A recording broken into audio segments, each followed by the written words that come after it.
वाहिगुरु जी का खालसा वाहिगुरु जी की फतेह। संगत जी, ये सप्ताह चारों साहिबजादों की शहीदी का सप्ताह है। 20 दिसंबर से 28 दिसंबर तक चारों साहिबजादों के साथ बहुत सारे सिख और दादी माता गुजर कौर जी भी शहीद हो जाती हैं। गुरु गोविंद सिंह जी का पूरा परिवार इस हफ्ते में शहीद हो जाता है, इसलिए इसको शहीदी हफ्ता भी कहते हैं। कई लोग 15 दिन या 15वाड़ा भी कहते हैं। तो मैं कोशिश करूंगा कि गुरु साहब की कृपा से रोज एक वीडियो बनाऊं और एक एक दिन के बारे में बताऊं कि 20 दिसंबर से 28 दिसंबर तक क्या क्या हुआ। तो आज 6 पोष, जिसे पंजाबी में 6 पोह का महीना भी कहा जाता है, ये दिसंबर में कभी 20 और कभी 21 तारीख को ये 6 पोष आती है। सो इस बार 20 दिसंबर को ये दिन आ रहा है। तो इस दिन गुरु गोविंद सिंह जी आनंदपुर साहिब का किला छोड़ते हैं, यानी घर को छोड़ते हैं। संगत जी, इसका इतिहास तो बहुत ही लंबा है। मैं यहाँ से शुरू करता हूँ कि एक तरफ दिल्ली की हुकूमत थी औरंगजेब, और उसके साथ में भारत के कई राजे जो हिंदू भी थे मुस्लिम भी थे, सभी औरंगजेब को खुश करने में लगे हुए थे ताकि उनकी जान बची रह सके, क्योंकि औरंगजेब के जुल्म से कोई बच नहीं पा रहा था। केवल एक गुरु गोविंद सिंह जी ही थे जो उनके सामने डटकर खड़े थे, और एक गुरु साहब ही थे जो मजलूमों के साथ थे। जनता का तो बहुत बुरा हाल था। वो राजे जो गरीबों के या जनता के सहारे थे, वह राजे भी औरंगजेब का हुक्म मान रहे थे। तो आप समझ सकते हैं कि उस वक्त जनता का क्या हाल था। तो गुरु गोविंद सिंह जी को मनाने की उन राजाओं ने, मुगलों ने बहुत कोशिश की। बहुत सारी गुरु गोविंद सिंह जी के साथ युद्ध भी हुए, लेकिन गुरु साहब ने कहा कि जान जा सकती है लेकिन जुल्म के आगे झुका नहीं जा सकता। तो फिर औरंगजेब काफी चिंता में आ गया और उसने कहा कि एक एक राजा भेजना अच्छा नहीं, क्योंकि एक एक राजा करके भेजते हैं, उनकी सेना भेजती हैं तो वह मारा जाता है। इसलिए अब सबको एक साथ जाने का हुक्म जारी कर दिया जाता है। उसने दिल्ली, सरहंद, जम्मू व मुल्तान के नवाबों को लिखा कि वह सब मिलकर आनंदपुर साहिब पर हमला करे और श्री गुरु गोविंद सिंह जी को कैद कर लें। यदि गुरु जी को जिंदा ना पकड़ा जा सके तो उनका सिर काट कर लाया जाए। उसने बहुत सख्ती से लिखा कि इस काम में रत्ती भर भी विलंब ना किया जाए। तो औरंगजेब का आदेश पहुंचने के उपरांत सरहंद के नवाब वजीर खान ने पहाड़ी राजाओं को कहा कि वह इस बार आनंदपुर साहिब पर हमला करने के लिए मुगल सेनाओं का साथ दें। बिलासपुर के अमीर चंद, कांगड़ा के घुमड़ चंद, जसवाल के वीर सिंह व कुल्लू, कैथल, मंडी, जम्मू, नूरपुर, चंबा, गुलेर, श्रीनगर, गढ़वाल, बुशहार, बिजरवाल और डडवाल आदि के राजाओं ने मुगल सेनाओं का साथ देने का फैसला किया। रंगन और गुज्जर भी इसमें शामिल हो गए। तो गुरु साहब को पकड़ने के लिए लाहौर व सरहंद का वजीर खान हजारों की सेना लेकर आनंदपुर साहिब की ओर चल पड़े। दिल्ली और कश्मीर से भी मुगल सेनाएं इधर चल पड़ी। पठानों को जोड़ने के लिए पठानी क्षेत्र में धर्म युद्ध का नारा लगाया गया, इसलिए मुसलमान कश्मीर की सेना के साथ शामिल हुए जो कि जिहादी थे।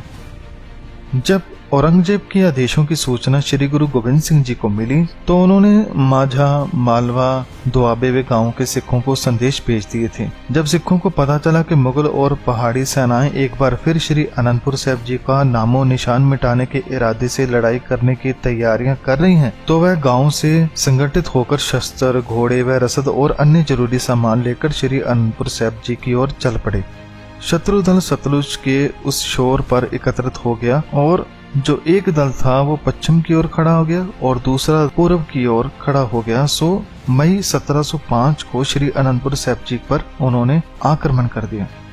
तो श्री गुरु गोविंद सिंह जी ने 500 सिखों के 5 जत्थे, एक केसगढ़, दूसरा आनंदगढ़, तीसरा होलगढ़, चौथा लोहगढ़ और 5वां अगमपुर में तैनात कर दिए। सिख जो सेना थी वो ऊंचे स्थान पर थी और शत्रु सेना नीचे स्थान पर, इसलिए उस स्थान से सिखों ने तीरों व बंदूकों के साथ शत्रु का अच्छा खासा नुकसान किया। और तलवार चलाने में तो सिख विशेष तौर पर माहिर थे। जब सिखों के जत्थे विरोधी दल के समीप पहुंच जाते तो सिख तलवारें लेकर दुश्मन पर भूखे शेरों की तरह टूट पड़ते। जहां सिख धर्म भावना के अधीन अत्याचार व जुल्म के विरुद्ध लड़ रहे थे, वहीं मुगल और पहाड़ी सिपाही केवल वेतन की खातिर लड़ रहे थे। तो स्वाभाविक था कि मुगल व पहाड़ी सिपाहियों में सिखों जैसा जोश, भावना व बुलंदी नहीं थी। कुछ दिनों में ही मुगलों को ये बात साफ हो गई कि यदि वे सिखों के हाथों ऐसे ही अपने जवान मरवाते रहे तो श्री अनंतपुर साहिब जी को कभी जीता नहीं जा सकता और गुरु गोविंद सिंह जी को इस तरह पकड़ा नहीं जा सकता। तो लगभग 1 महीने तक ऐसे लड़ने के बाद उन्होंने पीछे हटकर एक नई रणनीति बनाई। उन्होंने श्री अनंतपुर साहिब जी को चारों ओर से घेरने का फैसला किया ताकि जो सिख बाहर हैं वो श्री अनंतपुर साहिब पहुंच ना सके और ना ही वह सिख जो किले के अंदर हैं उन तक कोई रसद या पानी पहुंच सके। वह भूख से तंग आकर अपने आप हथियारों को फेंक दे के ये उन्होंने रणनीति बनाई।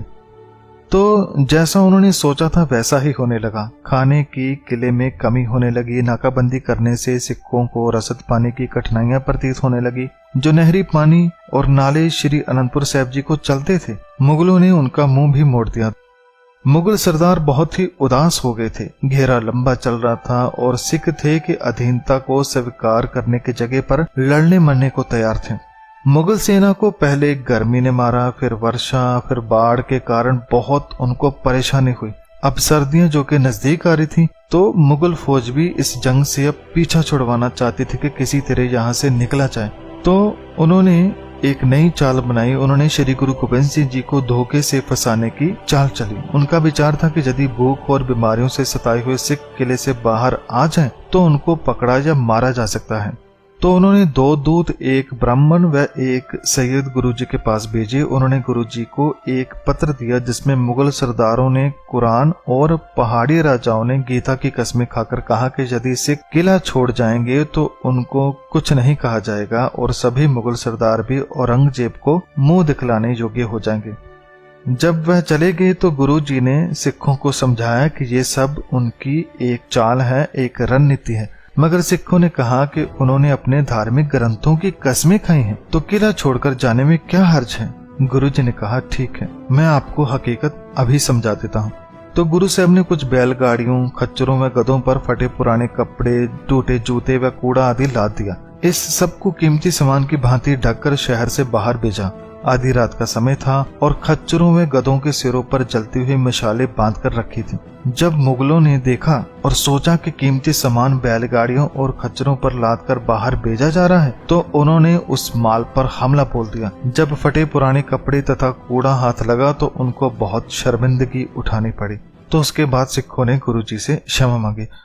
सिखों को दुश्मनों से घिरे हुए और शत्रु के साथ लड़ते हुए 6-7 महीने बीत गए थे। इन दिनों में ही औरंगजेब की एक चिट्ठी आई जिसके साथ उसने दस्तखत किया हुआ कुरान भी भेजा था। उसने उस चिट्ठी में गुरुजी को कई आश्वासन दिए थे और लिखा था कि शाही प्रतिष्ठा को कायम रखने के लिए ये जरूरी है कि आप श्री अनंतपुर साहिब जी का किला खाली कर दें। जब सिख योद्धाओं को औरंगजेब की चिट्ठी का पता चला तो उन्होंने मिलकर गुरुजी को विनती की कि सभी की भलाई के लिए गुरुजी जंग बंदी का ऐलान कर दें और सिख सैनिकों सहित नगर खाली कर दें। गुरुजी ने सबको धैर्य बंधवाया और समझाया कि ये भी दुश्मन की कोई नई चाल है। उधर गुरुजी ने प्रमुख सिखों के साथ हालात के बारे में विचार विमर्श किया। सिखों के पास रसद पानी तो खत्म हो चुका था, पेड़ों के छिलके भी पीस पीस कर खा लिए थे। ऐसी दशा में और अधिक लंबे समय के लिए लड़ा नहीं जा सकता। तो अंत में ये फैसला किया गया कि अच्छा है कि दुश्मन के साथ रण में जूझकर शहीदी प्राप्त की जाए। जो सिख लड़ते हुए बच जाते हैं वह सुरक्षित स्थान पर चले जाएं और तैयारी करके फिर मुगल हाकिमों के विरुद्ध संघर्ष छेड़ें। तो ये मता वहां पर पास किया गया। दूरदर्शी गुरुजी ने शत्रु की हर तरह के धोखे और चालों को दृष्टि में रखते हुए छोटे साहबजादों, पत्नी और माता गुजरी जी की सुपुर्दगी अलग अलग सिखों में कर दी ताकि प्रत्येक सिख अपनी अपनी जिम्मेदारी के प्रति सजग रहे। गुरुद्वारों की सेवा संभाल के लिए उदासी सिख भाई गुरबख्श सिंह जी को श्री अनंतपुर साहिब में रहने की आज्ञा दी। तो इस तरह से गुरुजी ने सिखों को अलग अलग बांटा और वहां से जाने की तैयारी की। सन 1705 ईस्वी में 6 पोष यानी 20 दिसंबर की मध्य रात्रि का समय पंजाब में शीत ऋतु अपने यौवन पर थी। बाहर हड्डियां जमाने वाली सर्दी थी क्योंकि 2 दिन से घनघोर वर्षा हो रही थी और अभी भी बूंदाबांदी हो रही थी। श्री अनंतपुर साहिब जी में सन्नाटा था। कोसों तक फैले मुगलों के शिविरों में मौन व्याप्त था। संसार सो रहा था लेकिन श्री अनंतपुर साहिब जी के अंदर कुछ हलचल थी। श्री गुरु गोबिंद सिंह जी की श्री आनंदपुर साहिब जी में ये अंतिम रात थी।